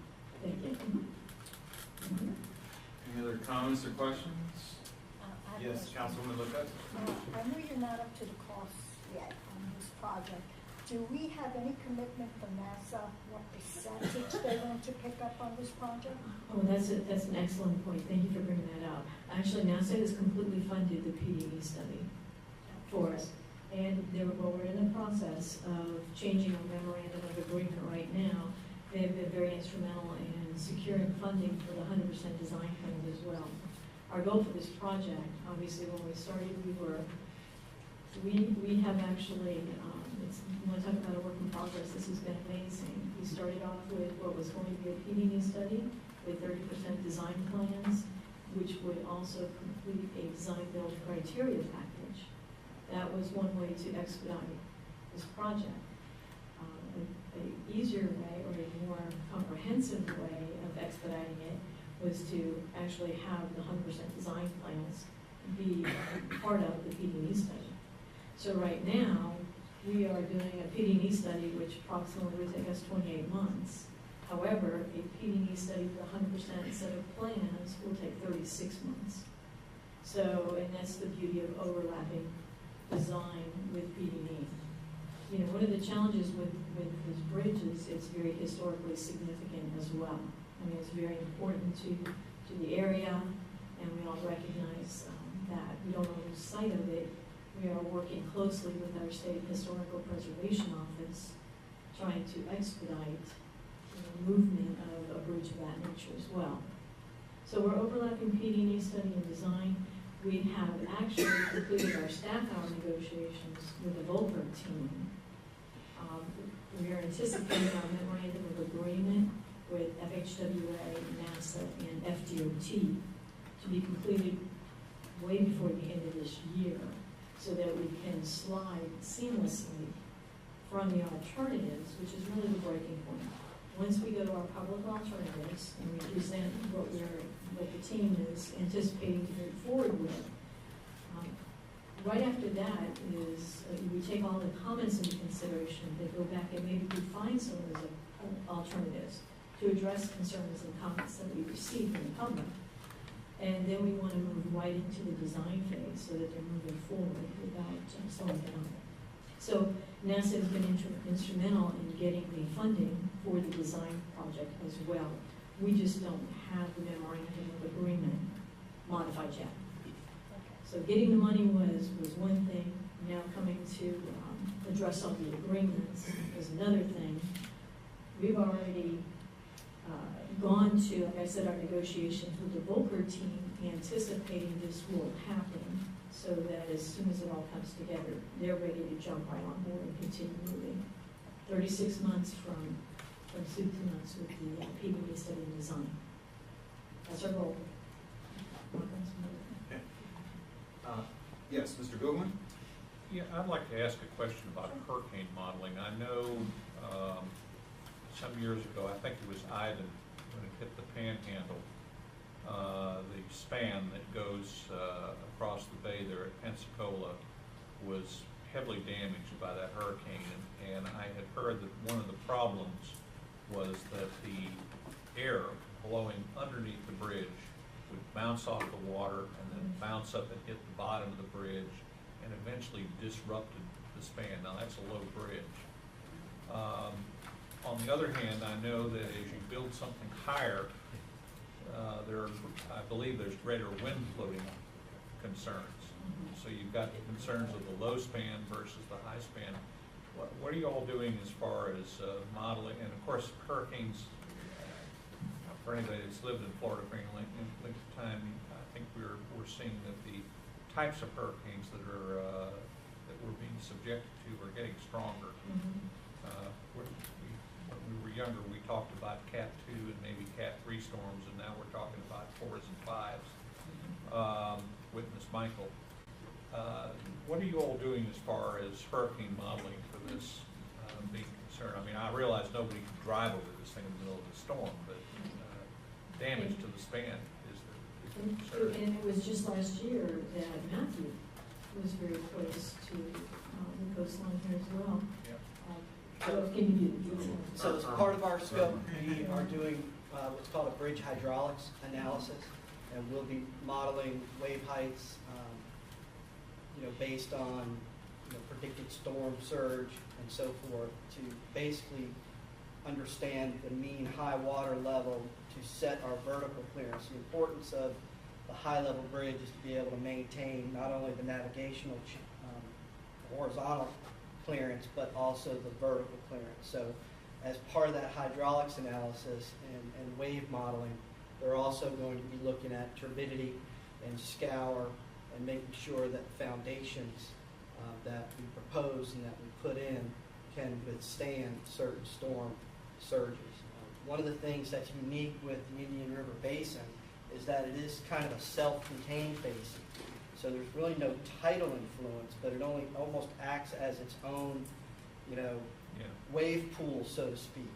So I guess to answer your question, we are looking at that. It's part of the analysis, and it's related to the overall design of the bridge, not only from a horizontal standpoint, but from a vertical standpoint. Also taking into account potential increase in sea level rise. Does that answer your question? It does. Thank you so much. Any other questions or comments for Mary or Ralph? All right, we look forward to seeing you all December 6th, if not before, okay? Please come out to our meeting. Please come to our meeting. Thank you very much. Thank you all. All right. I just need to announce our next meeting. As you know, next month, November, the meeting's canceled. I know historically, I believe it's been kind of difficult to get the quorums right after elections. So the next meeting is actually going to be December the 13th at 1:30 p.m. in the Florida room, which is the third floor of Building C. And speaking of elections, unfortunately, I did not win re-election, as it was announced earlier. This is my last meeting. So it's quite fitting that I had an opportunity to chair the meeting.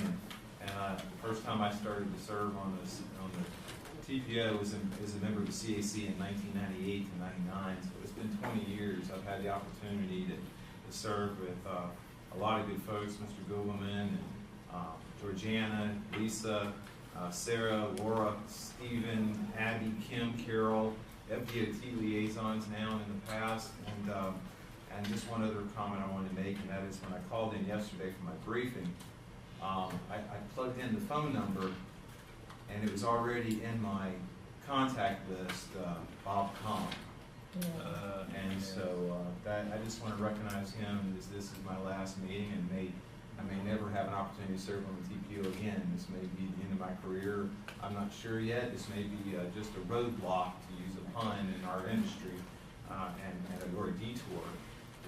But at any rate, I wanted to recognize Mr. Kahn, who had a huge influence on me personally, professionally, and I know he had a big influence, especially on the executive level with Georgiana. And we're very fortunate to have you, Georgiana, and I'm going to miss serving with you and all of you members of the TPO. Is there anything else for the good of the order? All right, seeing none, I'm going to adjourn the meeting. It is approximately 3:35.